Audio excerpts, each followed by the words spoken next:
जगत में प्रत्येक व्यक्ति को किसी ना किसी प्रकार की निर्बलता अवश्य होती है। जैसे कोई बहुत तेजी से दौड़ नहीं पाता तो कोई अधिक भार नहीं उठा पाता, कोई असाध्य रोग से पीड़ित रहता है तो कोई पढ़े हुए पाठों को स्मरण में नहीं रख पाता। ऐसे अनेकों उदाहरण और भी हैं।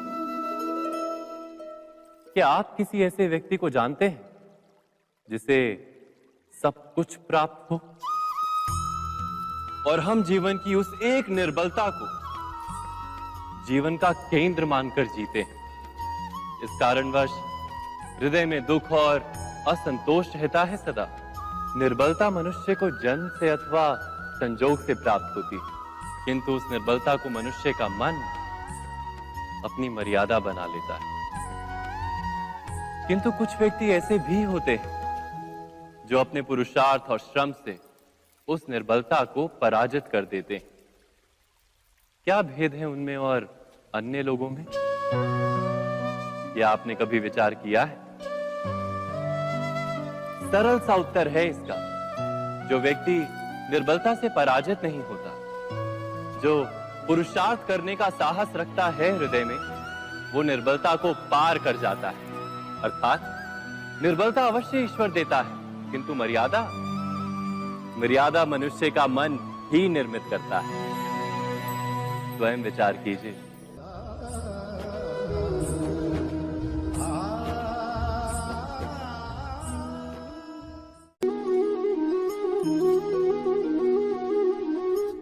भविष्य का दूसरा नाम है संघर्ष।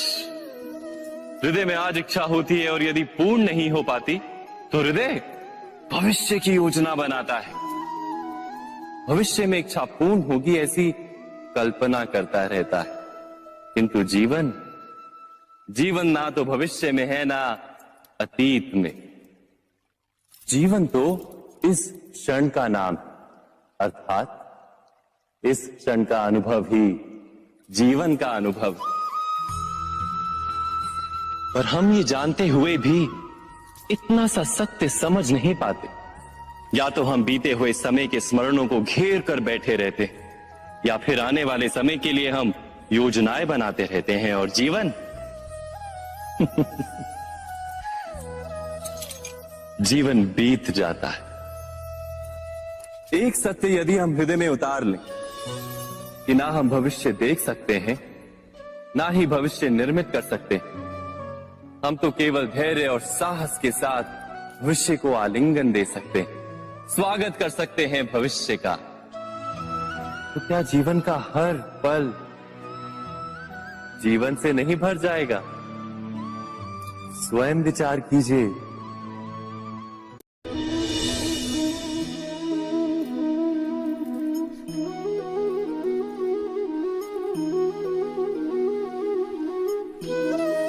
ज्ञान प्राप्ति सदा ही समर्पण से होती है, ये हम सब जानते हैं। किंतु समर्पण का वास्तविक महत्व क्या है? क्या हमने कभी विचार किया?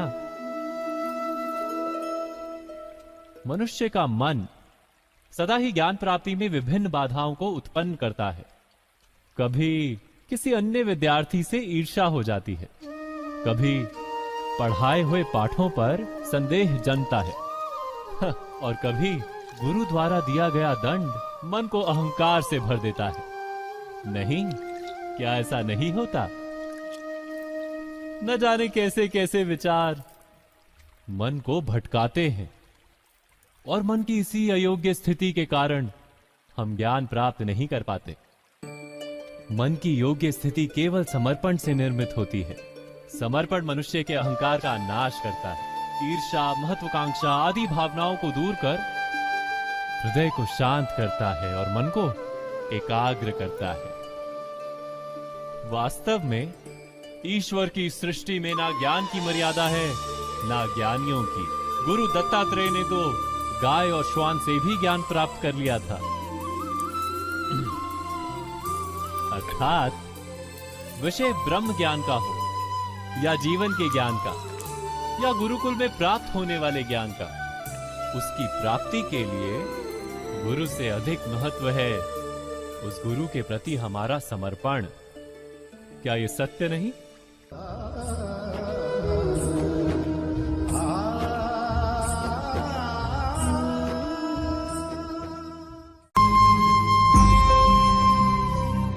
प्रत्येक मनुष्य के जीवन में ऐसा क्षण अवश्य आता है जब सारे स्वप्न, सारी आशाएं, सारे दृश्य ध्वस्त हो जाते हैं। जीवन के सारे आयोजन ही बिखर जाते हैं। एक और धर्म होता है और दूसरी ओर सुख। इसी को धर्म संकट कहते हैं। जब धर्म का वहन ही संकट हो और धर्म का त्याग ही सुख हो। विचार कीजिए, कभी किसी स्वजन के विरुद्ध सत्य बोलने का अवसर प्राप्त हो जाता है, कभी ठीक दरिद्रता के समय सरलता से चोरी करने का मार्ग प्राप्त हो जाता है, कभी किसी शक्तिशाली राजनेता या राजा के कर्मचारी का अधर्म प्रकट हो जाता है। सबके जीवन में ऐसी घटना बनती ही रहती है। अधिकतर लोग ऐसे किसी क्षण को धर्म संकट के रूप में जान ही नहीं पाते। हमें किसी प्रकार के संघर्ष का अनुभव ही नहीं होता। सहजता से सुख की ओर खींचे चले जाते हैं, जैसे मक्खी गुड़ की ओर खींची चली जाती। वास्तव में धर्म संकट का क्षण ईश्वर के निकट जाने का क्षण होता है। यदि हम संघर्षों से भयभीत ना हो, सुख की ओर आकर्षित ना हो, अपने धर्म पर दृढ़ रहे, तो ईश्वर का साक्षात्कार दूर नहीं।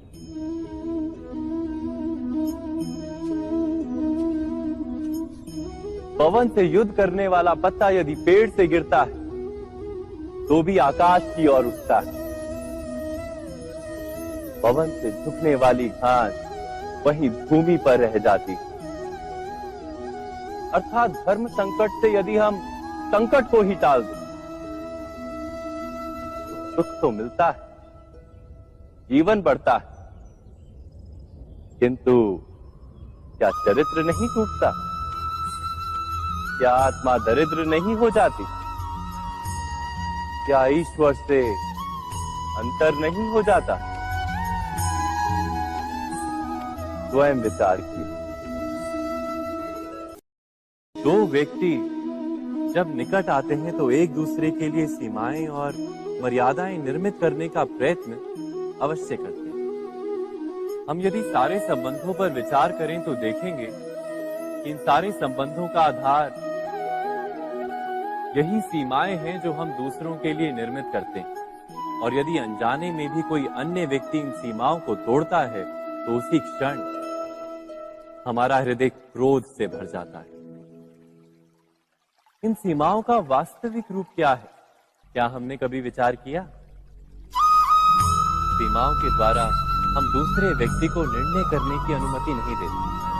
अपना निर्णय उस व्यक्ति पर थोपते, अर्थात किसी की स्वतंत्रता का अस्वीकार करते हैं। और जब स्वतंत्रता का अस्वीकार किया जाता है तो उसका हृदय दुख से भर जाता है। और जब वो सीमाओं को तोड़ता है तो हमारा हृदय क्रोध से भर जाता है। क्या ऐसा नहीं होता?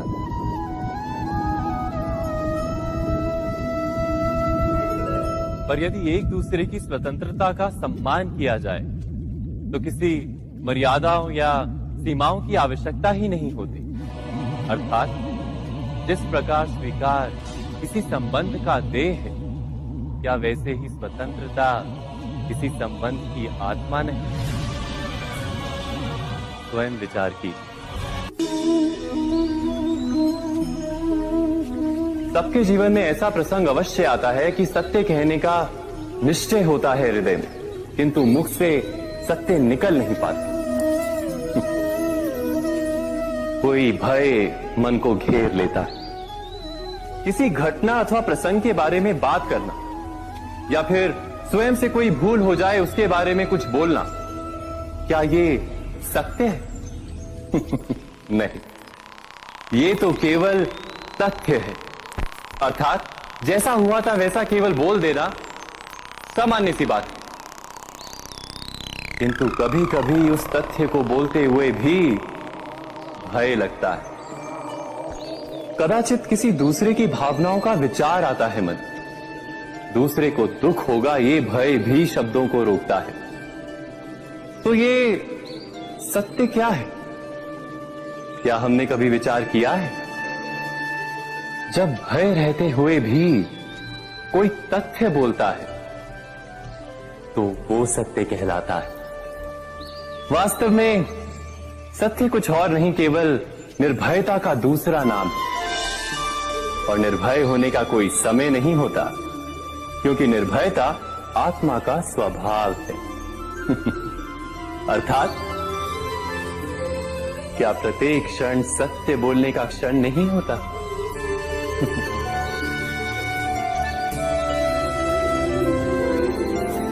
स्वयं विचार कीजिए।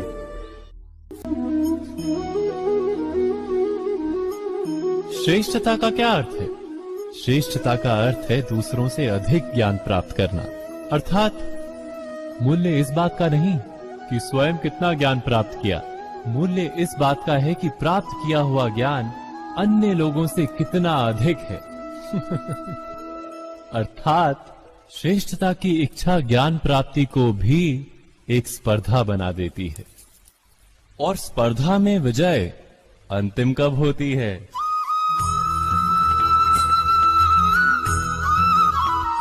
कुछ समय के लिए तो श्रेष्ठ बना जा सकता है, किंतु सदा के लिए कोई श्रेष्ठ नहीं रह पाता। फिर वही असंतोष, पीड़ा और संघर्ष जन्म लेता है। किंतु श्रेष्ठ बनने के बदले यदि उत्तम बनने का प्रयत्न करें तो क्या होगा? उत्तम का अर्थ है कि जितना प्राप्त करने योग्य है वो सब प्राप्त करना, किसी से अधिक पाने की इच्छा से नहीं, मात्र आत्मा की तृप्ति हेतु कुछ प्राप्त करना। उत्तम के मार्ग पर किसी अन्य से स्पर्धा नहीं होती, स्वयं अपने आप से स्पर्धा होती है। अर्थात उत्तम बनने का प्रयत्न करने वाले को देर अबेर सारा ज्ञान प्राप्त हो जाता है। बिना प्रयत्न के ही वो श्रेष्ठ बन जाता है। किंतु जो श्रेष्ठ बनने का प्रयत्न करता है वो श्रेष्ठ बने या ना बने, उत्तम कभी नहीं बन पाता।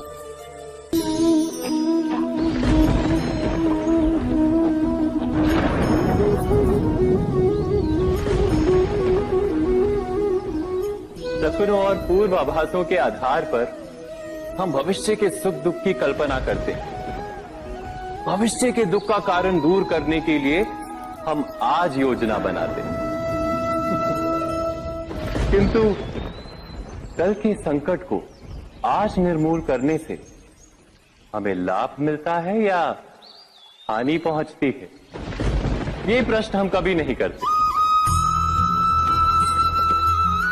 सत्य तो ये है कि संकट और उसका निवारण साथ जनते हैं, व्यक्ति के लिए भी और सृष्टि के लिए भी। नहीं, आप अपने भूतकाल का स्मरण कीजिए, इतिहास को देखिए। आप तुरंत ही ये जान पाएंगे कि जब जब संकट आता है तब तब उसका निवारण करने वाली शक्ति भी जन्म लेती है। यही तो जगत का चलन है। वस्तुतः संकट ही शक्ति के जन्म का कारण है। प्रत्येक व्यक्ति जब संकट से निकलता है तो एक पद आगे बढ़ा होता है, अधिक चमकता है, आत्मविश्वास से अधिक भरा होता है, न केवल अपने लिए अपितु विश्व के लिए भी। क्या ये सत्य नहीं? वास्तव में संकट का जन्म है एक अवसर का जन्म, अपने आप को बदलने का, अपने विचारों को ऊंचाई पर करने का अवसर, अपनी आत्मा को बलवान और ज्ञान मंडित बनाने का अवसर। जो ये कर पाता है उसे कोई संकट नहीं होता, किंतु जो ये नहीं कर पाता वो तो स्वयं एक संकट है विश्व के लिए। विचार कीजिए।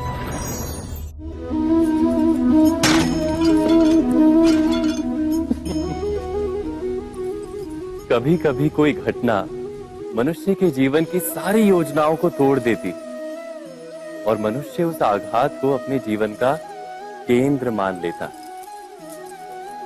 पर क्या भविष्य मनुष्य की योजनाओं के आधार पर निर्मित होते हैं? नहीं।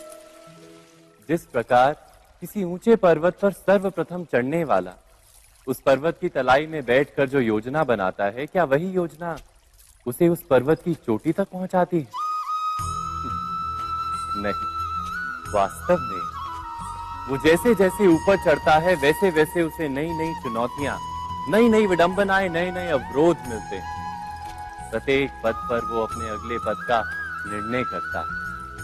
प्रत्येक पद पर उसे अपनी योजनाओं को बदलना पड़ता है। कहीं पुरानी योजना उसे खाई में ना ढकेल दे। वो पर्वत को अपने योग्य नहीं बना पाता, केवल स्वयं को पर्वत के योग्य बना सकता है। क्या जीवन के साथ भी ऐसा ही नहीं? जब मनुष्य जीवन में किसी एक चुनौती को, एक अवरोध को अपने जीवन का केंद्र मान लेता है, अपने जीवन की गति को ही रोक देता है, तो वो अपने जीवन में सफल नहीं बन पाता और ना ही सुख और शांति प्राप्त कर पाता। अर्थात जीवन को अपने योग्य बनाने के बदले स्वयं अपने को जीवन के योग्य बनाना ही सफलता और सुख का एकमात्र मार्ग नहीं। स्वयं विचार कीजिए।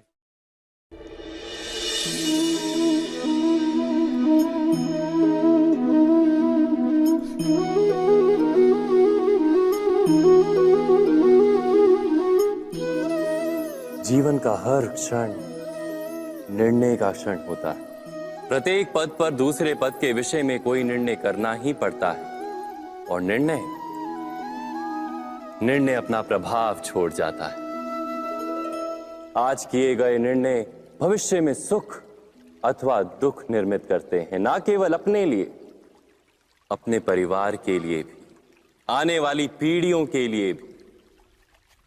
जब कोई दुविधा सामने आती है तो मन व्याकुल हो जाता है, अनिश्चय से भर जाता है। निर्णय का वो क्षण युद्ध बन जाता है और मन बन जाता है युद्ध भूमि। अधिकतर निर्णय हम दुविधा का उपाय करने के लिए नहीं, केवल मन को शांत करने के लिए लेते हैं। पर क्या कोई दौड़ते हुए भोजन कर सकता है? नहीं। तो क्या युद्ध से जूझता हुआ मन कोई योग्य निर्णय ले पाएगा? वास्तव में शांत मन से जब कोई निर्णय करता है तो अपने लिए सुखद भविष्य बनाता है, किंतु अपने मन को शांत करने के लिए जब कोई निर्णय करता है तो वो व्यक्ति भविष्य में अपने लिए कांटों भरा वृक्ष लगाता है। स्वयं विचार कीजिएगा।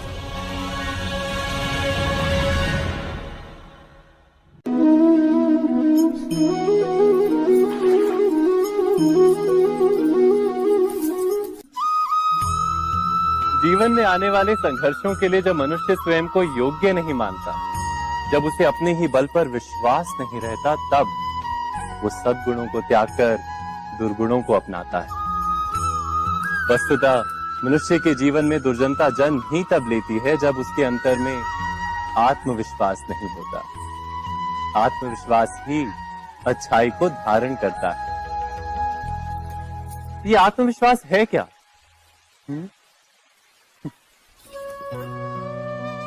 जब मनुष्य ये मानता है कि जीवन का संघर्ष उसे दुर्बल बनाता है, तो उसे अपने ऊपर विश्वास नहीं रहता। वो संघर्ष के पार जाने के बदले संघर्ष से छूटने के उपाय ढूंढने लगता है। किंतु जब वो ये समझता है कि ये संघर्ष उसे अधिक शक्तिशाली बनाते हैं, ठीक जैसे व्यायाम करने से देह की शक्ति बढ़ती, तो प्रत्येक संघर्ष के साथ उसका उत्साह बढ़ता है। अर्थात आत्मविश्वास और कुछ भी नहीं, मन की स्थिति, जीवन को देखने का दृष्टिकोण मात्र है। और जीवन का दृष्टिकोण तो मनुष्य के अपने वश में होता है। स्वयं विचार कीजिए।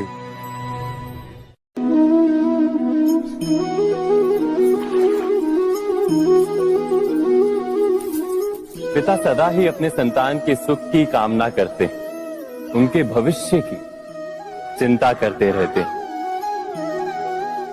इसी कारणवश सदा ही अपने संतानों के भविष्य का मार्ग स्वयं निश्चित करने का प्रयत्न करते रहते हैं।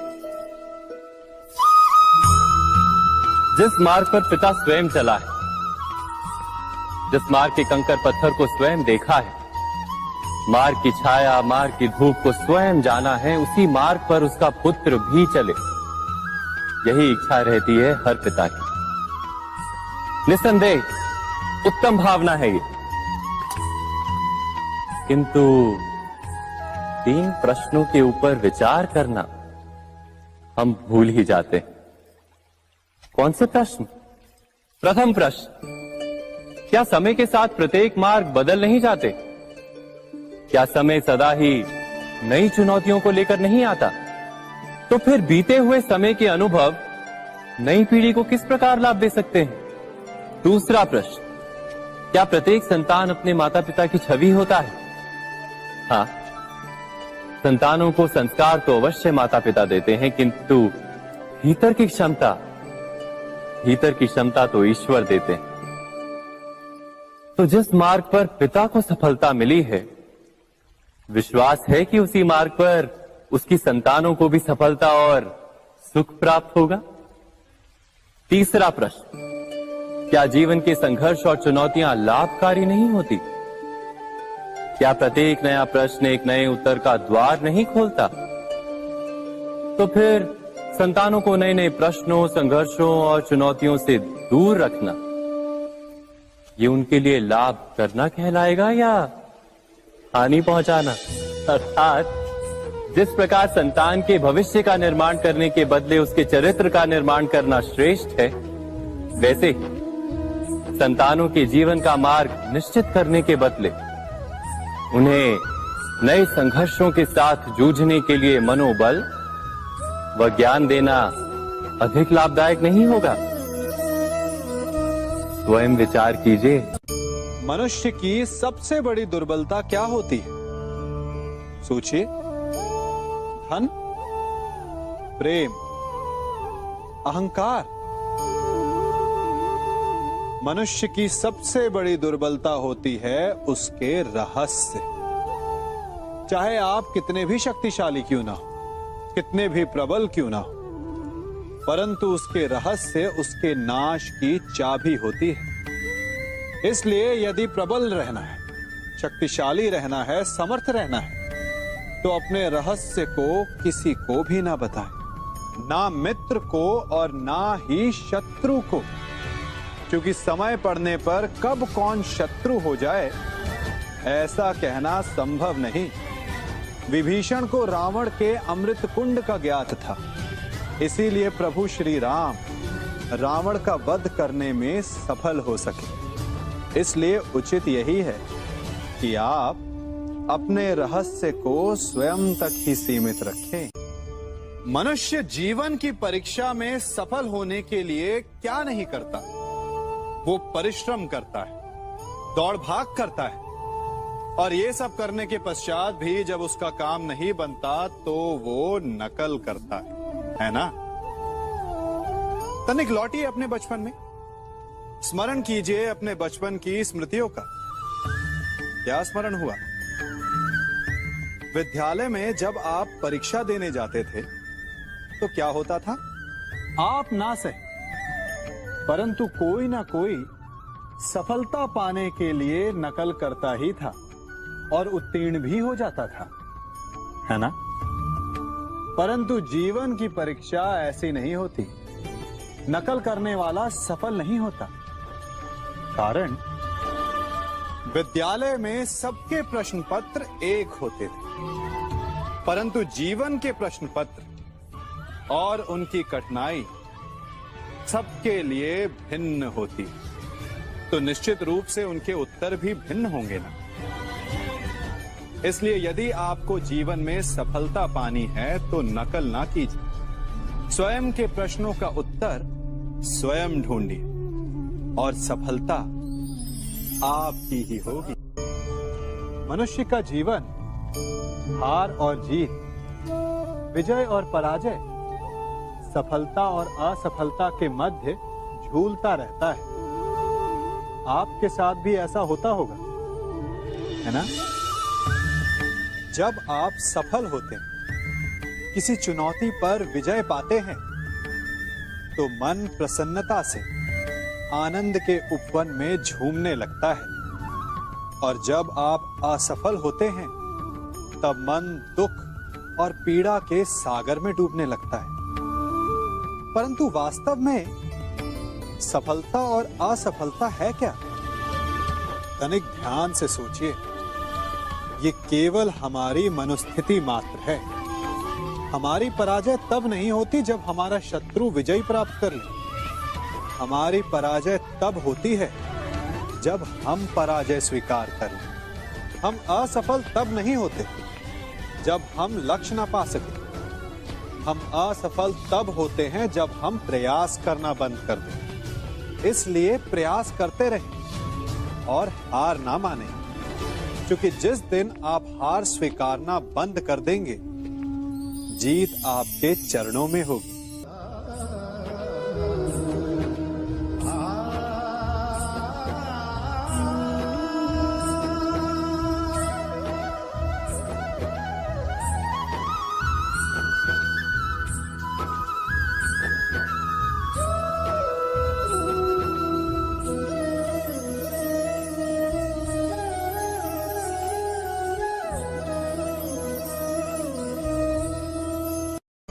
आप सबने बरगद के वृक्ष को तो देखा ही होगा। क्या आपको ज्ञात है, बरगद के वृक्ष के बीज का आकार राई से भी छोटा होता है, परंतु बरगद का वृक्ष संसार के महाकाय वृक्षों में जाना जाता है। जब उसका जन्म होता है, तब उसमें वो जटाएं, वो शाखाएं नहीं होती, परंतु जैसे जैसे उसका विस्तार होता है, जैसे जैसे वो अधिक शाखाओं का भार उठाता है, अधिक पत्तियों का सृजन करता है, वैसे वैसे उसकी शाखाएं जटाएं बनकर जड़ तक पहुंचती है और इस वृक्ष को सहारा देती है। ये जीवन का बहुत महत्वपूर्ण पथ है। बिना लोभ लालच शुभ कार्य करें, अन्य लोगों की सहायता करें। धीरे धीरे आपने जिनकी सहायता की, वो आपके सहायक बनते जाएंगे, आपकी जड़ों को और बलशाली बनाएंगे, आयु, मान और आकार बढ़ाएंगे। सहजीवन, सहायता और निष्काम कर्म आपको मृत्यु के पश्चात भी मरने नहीं देगा, आपको अमर रखेगा। हमारा शरीर प्रकृति का एक महान आविष्कार है। इससे जटिल संरचना संसार में और कोई नहीं। हमारा शरीर जितना जटिल है, यदि इसे ठीक से जाना जाए तो इससे अधिक सरल ज्ञान देने वाला और कोई नहीं। हमारे शरीर में 5 इंद्रियां होती हैं, जो हमें भाव, गुण और वस्तुओं का बोध कराती हैं। हमारे पास आंखें हैं, नाक है, स्पर्श के लिए त्वचा है, कान है और जीभा है। सबका भिन्न भिन्न कार्य है। आंखों से देखना, कानों से सुनना, नथनों से श्वास लेना, त्वचा से स्पर्श करना और जीभा से स्वाद लेना। परंतु क्या आपने कभी सोचा कि प्रकृति ने हमें 2 आंखें दी, 2 नथने दी, 2 कान दी, स्पर्श के लिए ये पूरा शरीर दिया, परंतु जीभा केवल 1 दी? ऐसा क्यों? क्योंकि प्रकृति चाहती है कि हम देखें अधिक, सुने अधिक और ज्ञान अधिक अर्जित करें, बोले कम। क्योंकि अधिक वाचाल नाश को निमंत्रण देता है। स्मरण रखिएगा।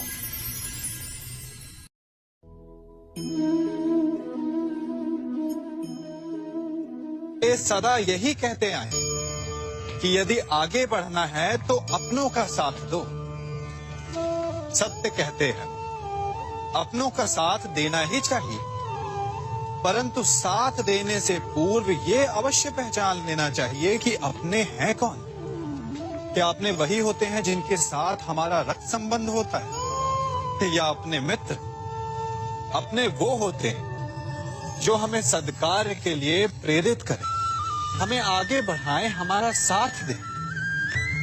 और वो जिनका साथ देने से समाज का नाश, धर्म की हानि हो, वो सगे हो करके भी सगे नहीं होते। इसलिए जब अपनों की परिभाषा का चुनाव करें तो उन्हें अपना माने जो आपका साथ दे, उन्हें नहीं जो हमें अज्ञान के मार्ग पर ले जाएं।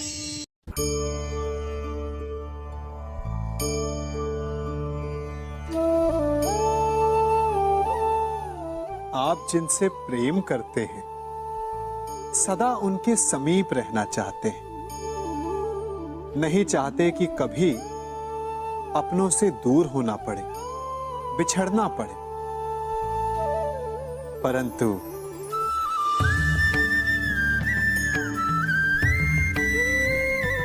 एक समय के पश्चात अपनों से दूर हो जाना उन्नति के लिए आवश्यक है। आप माता पिता हैं ना?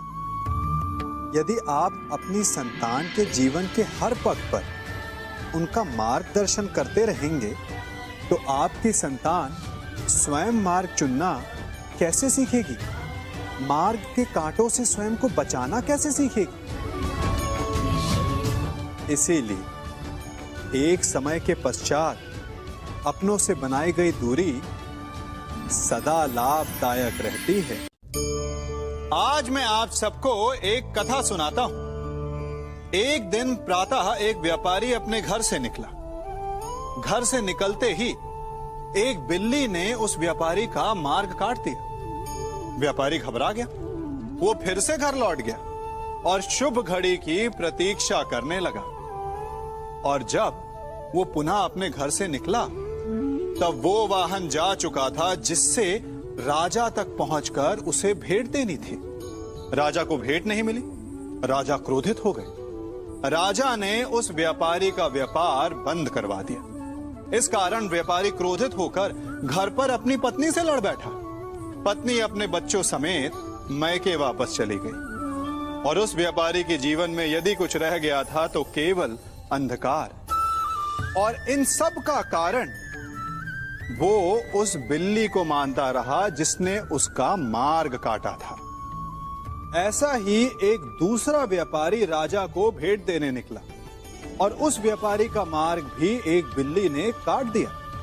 वो व्यापारी तनिक घबराया, परंतु उसने आगे बढ़ना अधिक उचित समझा। राजा तक वो समय पर पहुंचा। उसने राजा को भेंट दी। राजा प्रसन्न हुए और राजा ने व्यापारी को अपना व्यापार बढ़ाने की अनुमति दी, स्वर्ण आभूषण दी। जब व्यापारी घर पर पहुंचा तो पत्नी को आभूषण और अपने बच्चों को देने के लिए वस्त्र थे उसके पास। हर ओर प्रसन्नता थी। समझ रहे हैं ना? दोनों के साथ एक ही प्रकार की घटना हुई, परंतु दोनों की प्रतिक्रिया भिन्न थी। ऐसा ही हमारा जीवन भी है। हमारे जीवन में प्रारब्ध का अपना स्थान है, परंतु उससे कई अधिक महत्वपूर्ण हमारी प्रतिक्रिया, हमारे सोच का प्रभाव है, क्योंकि यही हमारे जीवन को आकार देते हैं। इसलिए अपनी सोच को सकारात्मक रखिए। आपका जीवन सदैव आनंदमय।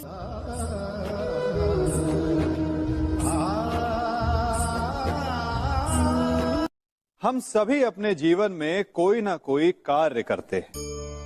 कार्य करते हैं तो थकान की अनुभूति होती है, और यदि थकान ना उतरे तो कार्य करने का मन नहीं करता।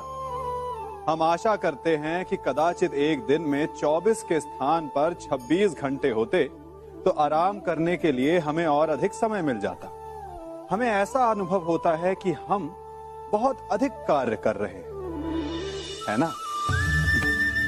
परंतु क्या आपने कभी सोचा है कि जो लोग संसार में सफल हैं, उनके पास भी सफल होने के लिए दिन में केवल 24 घंटे थे।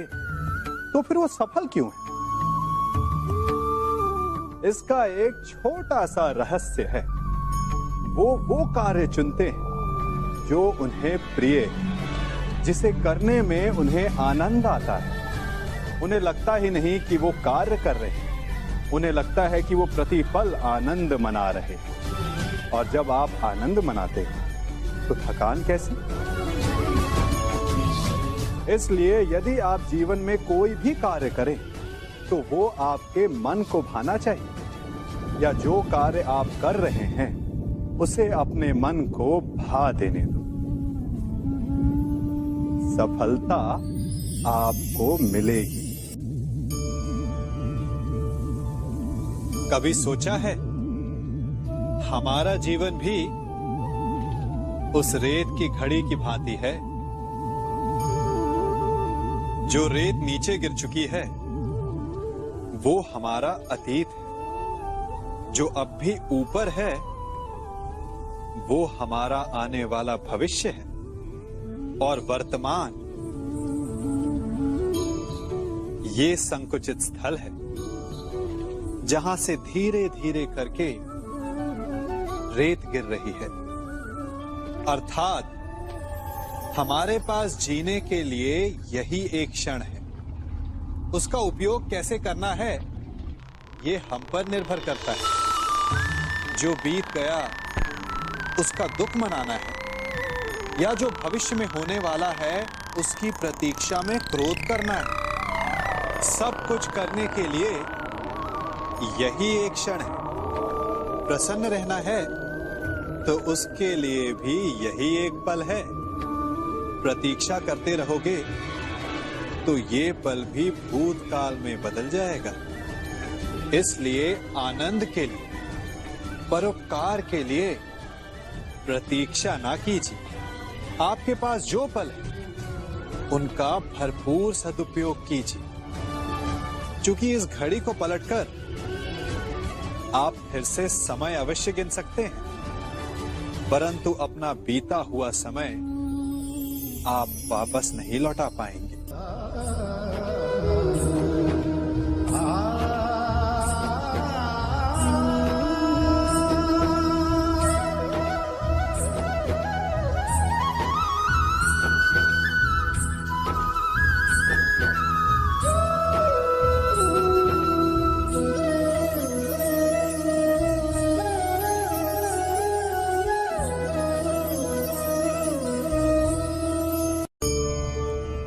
मनुष्य भी बड़ा विचित्र प्राणी है। अपनों से नीचे के स्तर के लोगों को वो हे दृष्टि से देखता है, उनका उपहास उड़ाता है, उनसे बार बार कहता है कि तुम्हारा कुछ नहीं हो सकता, तुम भविष्य में कुछ नहीं कर पाओगे। जब मनुष्य के पास धन, संपत्ति, मान होता है तो वो दूसरों का आदर नहीं करता, परंतु वो एक बात भूल जाता है कि उससे भी अधिक शक्तिशाली कोई अस्तित्व में है, और वो है समय। काल। काल अपना चक्र कब बदलेगा ये कोई नहीं जानता।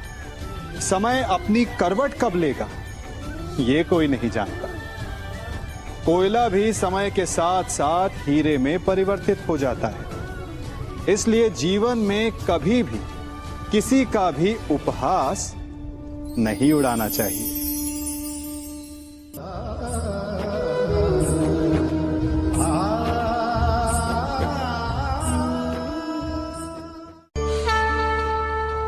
गर्व, अभिमान और अहंकार, ये तीनों सुनने में एक जैसे लगते हैं, परंतु तीनों का अर्थ भिन्न होता है और परिणाम भी। तीनों का आरंभ प्रेम से होता है। स्वयं से प्रेम, परिश्रम हमारे मन में गर्व को जन्म देता है, और सफलता अभिमान जगाती है। यहां तक ठीक है, परंतु जब ये भावना अहंकार बन जाती है तब वो समस्या बन जाती है, क्योंकि सबसे बुरा अंत अहंकारी का ही होता है। परंतु मनुष्य के लिए पहेली यही है कि पहचाना कैसे जाए कि अहंकार जग गया है और उसका दमन आवश्यक है। इसका उत्तर मैं नहीं, आपका मन देगा।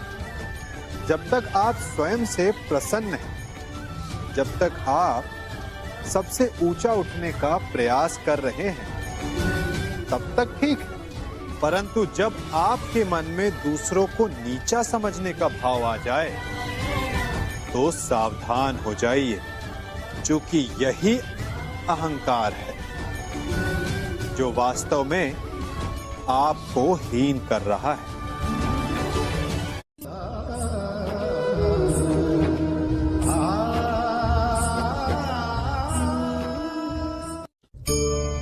आज मैं आप सबको एक कहानी सुनाता हूं। एक दिन गोकुल में दो व्यापारी आए। एक व्यापारी शहद का था, बड़ा मीठा शहद था उसका, परंतु वो गोकुल में टिक नहीं पाया। उसके व्यापार ने घाटा खाया और शीघ्र ही वो गोकुल छोड़कर चला गया। और दूसरा व्यापारी मिर्च का था। पहले दिन वो एक पोटली लाया और दूसरे ही दिन वो पूरी बैलगाड़ी भर कर लाया और धीरे धीरे पूरी मथुरा में उसकी धाक जम गई। मुझे बड़ा आश्चर्य हुआ, तो मैंने बाबा से पूछा कि ऐसा क्यों कि एक मीठे शहद का व्यापारी कंगाल हो गया और एक मिर्च का व्यापारी धीरे धीरे नगर सेठ बन गया। बाबा मुस्कुराए और उन्होंने कहा कि मीठी बोली बोलने वाले की तीखी मिर्च भी बिक जाती है और जो कड़वी बोली बोलता है उसका मीठा शहद भी नहीं बिकता। वाह, कितने उत्तम विचार हैं उनके, और उचित ही है। मनुष्य अपने जीवन में सदैव अपने वचनों से उठता है और अपने वचनों से ही गिरता है। इसलिए अपने जीवन में सदैव मीठी बोली बोलने का प्रयास कीजिए, आपका जीवन सरल हो जाएगा। मनुष्य की सबसे बड़ी दुर्बलता क्या होती है? सोचिए। धन, प्रेम, अहंकार। मनुष्य की सबसे बड़ी दुर्बलता होती है उसके रहस्य। चाहे आप कितने भी शक्तिशाली क्यों ना हो, कितने भी प्रबल क्यों ना हो, परंतु उसके रहस्य उसके नाश की चाबी होती है। इसलिए यदि प्रबल रहना है, शक्तिशाली रहना है, समर्थ रहना है, तो अपने रहस्य को किसी को भी ना बताएं, ना मित्र को और ना ही शत्रु को, क्योंकि समय पड़ने पर कब कौन शत्रु हो जाए ऐसा कहना संभव नहीं।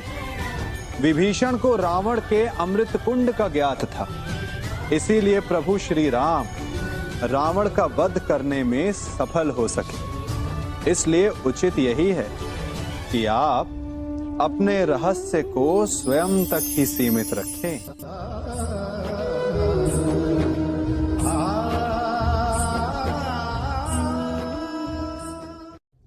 युवा अवस्था भी हमारे जीवन का कितना सुंदर काल होता है ना। बाहु में बल, मन में कुछ बड़ा कर जाने की चाह, आंखों में भविष्य के सुंदर और कोमल सपने। और इसी अवस्था में मनुष्य के भीतर पनपता है प्रेम।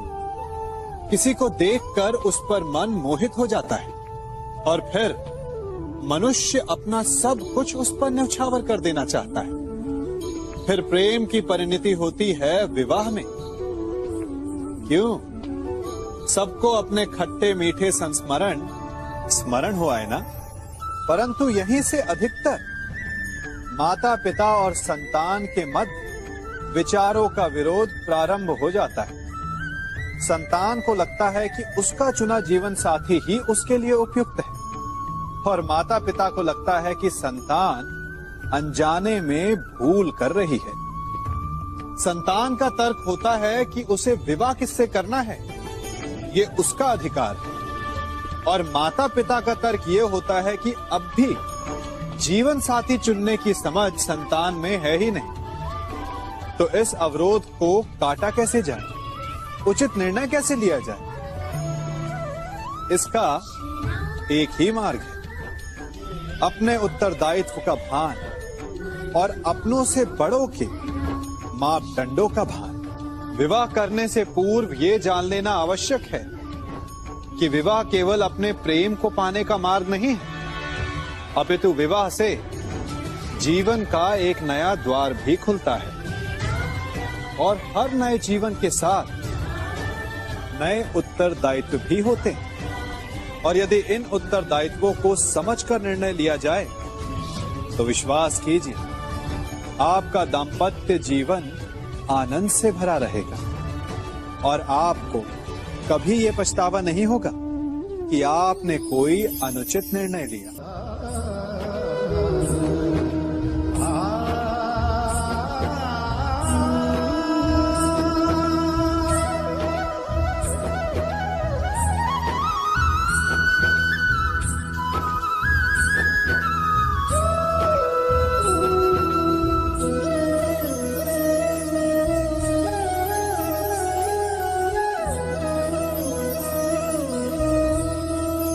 जब सागर का जल वाष्प बनकर उड़ता है तब वो हमें दिखाई नहीं देता।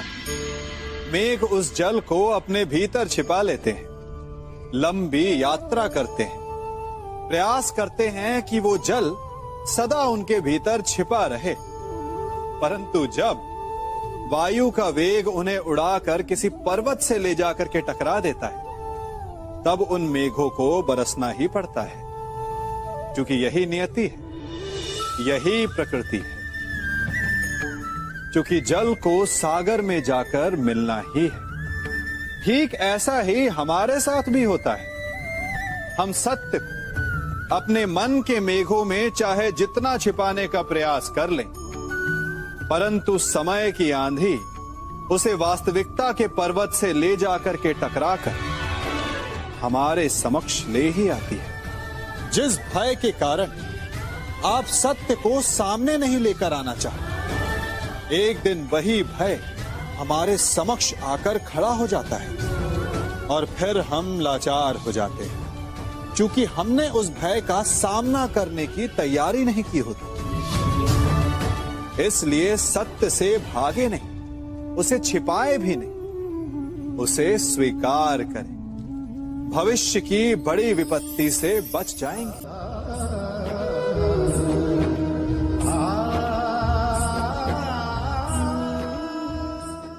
कभी कभी आप सबके जीवन में एक ऐसी विचित्र समस्या अवश्य आती है कि शक्तिशाली के समक्ष मौन हो जाए। उस शक्तिशाली से विवाद करने से बचने के लिए आप मौन रह जाते। मानता हूं, ऐसा करने से आप एक विवाद से बच जाते, एक संघर्ष से बच जाते, परंतु ऐसा बचाव एक बड़े संघर्ष को जन्म दे देता है। कैसे? हमारा मौन रहना अनजाने में उसका समर्थन बन जाता है और वो स्वयं को अधिक शक्तिशाली अनुभव करता है, और यहां से हमारा दमन प्रारंभ हो जाता है। एक के बाद एक हम अन्याय में अनचाहे रूप से सम्मिलित होते चले जाते हैं। तो इसका तोड़ क्या है? ये समझने के लिए ये जानना आवश्यक है कि ऐसी कौन सी बात है जो आपको विरोध करने से रोकती है। ये सामने वाले की शक्ति नहीं जो आपको रोकती है, ये आपके भीतर छिपा भय है जो आपको रोकता है। हाँ, कभी कभी भय आपकी सुरक्षा अवश्य कर सकता है, परंतु साथ साथ ये भी जानना आवश्यक है कि ये भय ही है जो आपको मौन भी रखता है। इसलिए अपने मन से भय को निकालिए और खुलकर अनीति का, अन्याय का विरोध कीजिए और फिर देखिएगा आपका मन कितना मुक्त, कितना हल्का अनुभव करेगा।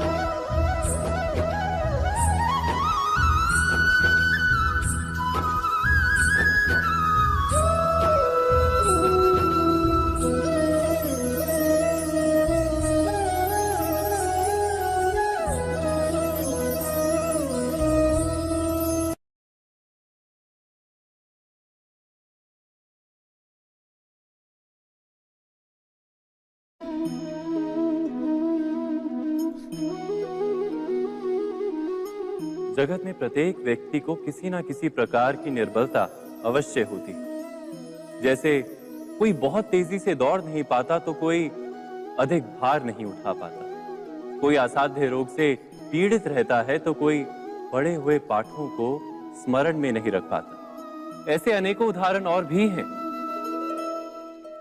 क्या आप किसी ऐसे व्यक्ति को जानते हैं जिसे सब कुछ प्राप्त हो और हम जीवन की उस एक निर्बलता को जीवन का केंद्र मानकर जीते हैं? इस कारणवश हृदय में दुख और असंतोष रहता है सदा। निर्बलता मनुष्य को जन्म से अथवा संजोग से प्राप्त होती है, किंतु उस निर्बलता को मनुष्य का मन अपनी मर्यादा बना लेता है। किंतु कुछ व्यक्ति ऐसे भी होते हैं जो अपने पुरुषार्थ और श्रम से उस निर्बलता को पराजित कर देते हैं। क्या भेद है उनमें और अन्य लोगों में? क्या आपने कभी विचार किया है? सरल सा उत्तर है इसका। जो व्यक्ति निर्बलता से पराजित नहीं होता, जो पुरुषार्थ करने का साहस रखता है हृदय में, वो निर्बलता को पार कर जाता है। अर्थात निर्बलता अवश्य ईश्वर देता है, किंतु मर्यादा मनुष्य का मन ही निर्मित करता है। स्वयं विचार कीजिए।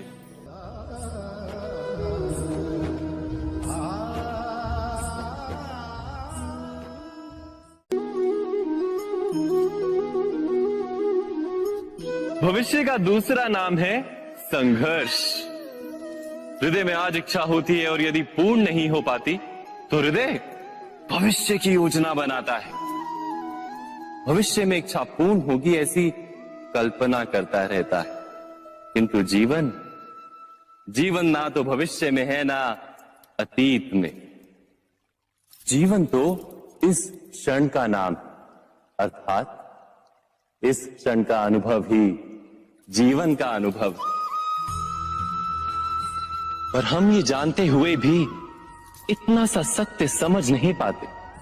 या तो हम बीते हुए समय के स्मरणों को घेर कर बैठे रहते, या फिर आने वाले समय के लिए हम योजनाएं बनाते रहते हैं और जीवन जीवन बीत जाता है। एक सत्य यदि हम हृदय में उतार लें कि ना हम भविष्य देख सकते हैं, ना ही भविष्य निर्मित कर सकते हैं, हम तो केवल धैर्य और साहस के साथ भविष्य को आलिंगन दे सकते हैं, स्वागत कर सकते हैं भविष्य का। तो क्या जीवन का हर पल जीवन से नहीं भर जाएगा? स्वयं विचार कीजिए।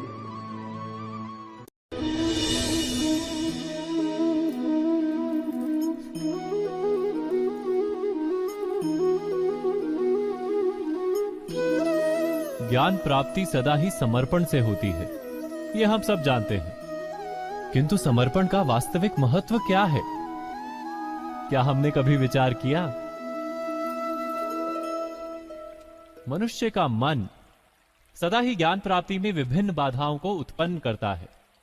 कभी किसी अन्य विद्यार्थी से ईर्ष्या हो जाती है, कभी पढ़ाए हुए पाठों पर संदेह जन्मता है और कभी गुरु द्वारा दिया गया दंड मन को अहंकार से भर देता है। नहीं, क्या ऐसा नहीं होता? न जाने कैसे कैसे विचार मन को भटकाते हैं और मन की इसी अयोग्य स्थिति के कारण हम ज्ञान प्राप्त नहीं कर पाते। मन की योग्य स्थिति केवल समर्पण से निर्मित होती है।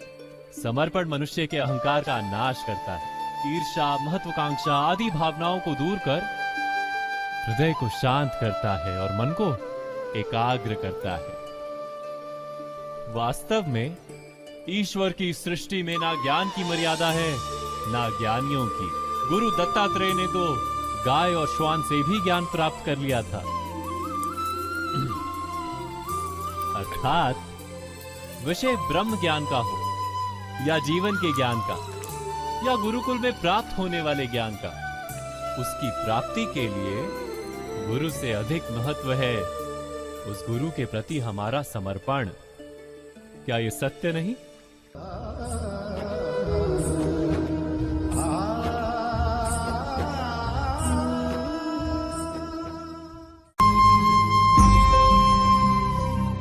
प्रत्येक मनुष्य के जीवन में ऐसा क्षण अवश्य आता है जब सारे स्वप्न, सारी आशाएं, सारे दृश्य ध्वस्त हो जाते हैं। जीवन के सारे आयोजन ही बिखर जाते हैं।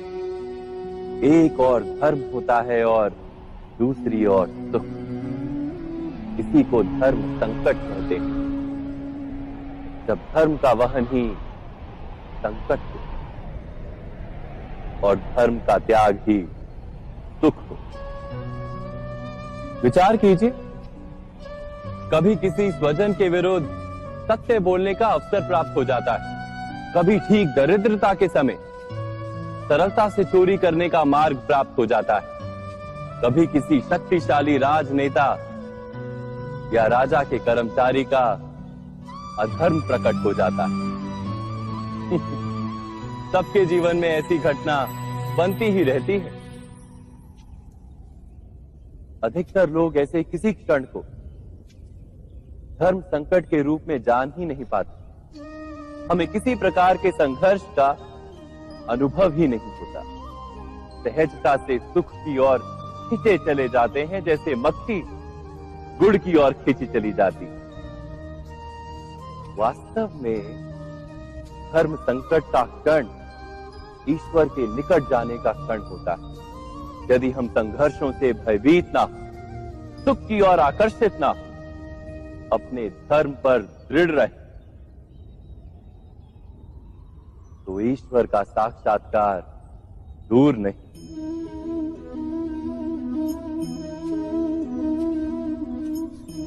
पवन से युद्ध करने वाला पत्ता यदि पेड़ से गिरता है तो भी आकाश की ओर उठता है। पवन से झुकने वाली घास वहीं भूमि पर रह जाती है। अर्थात धर्म संकट से यदि हम संकट को ही टाल दें तो सुख तो मिलता है, जीवन बढ़ता है, किंतु क्या चरित्र नहीं टूटता? क्या आत्मा दरिद्र नहीं हो जाती? क्या ईश्वर से अंतर नहीं हो जाता? स्वयं विचार कीजिए। दो व्यक्ति जब निकट आते हैं तो एक दूसरे के लिए सीमाएं और मर्यादाएं निर्मित करने का प्रयत्न अवश्य करते हैं। हम यदि सारे संबंधों पर विचार करें तो देखेंगे कि इन सारे संबंधों का आधार यही सीमाएं हैं जो हम दूसरों के लिए निर्मित करते हैं। और यदि अनजाने में भी कोई अन्य व्यक्ति इन सीमाओं को तोड़ता है तो उसी क्षण हमारा हृदय क्रोध से भर जाता है। इन सीमाओं का वास्तविक रूप क्या है? क्या हमने कभी विचार किया? सीमाओं के द्वारा हम दूसरे व्यक्ति को निर्णय करने की अनुमति नहीं देते, अपना निर्णय उस व्यक्ति पर थोपते हैं, अर्थात किसी की स्वतंत्रता का अस्वीकार करते हैं। और जब स्वतंत्रता का अस्वीकार किया जाता है तो उसका हृदय दुख से भर जाता है। और जब वो सीमाओं को तोड़ता है तो हमारा हृदय क्रोध से भर जाता है। क्या ऐसा नहीं होता?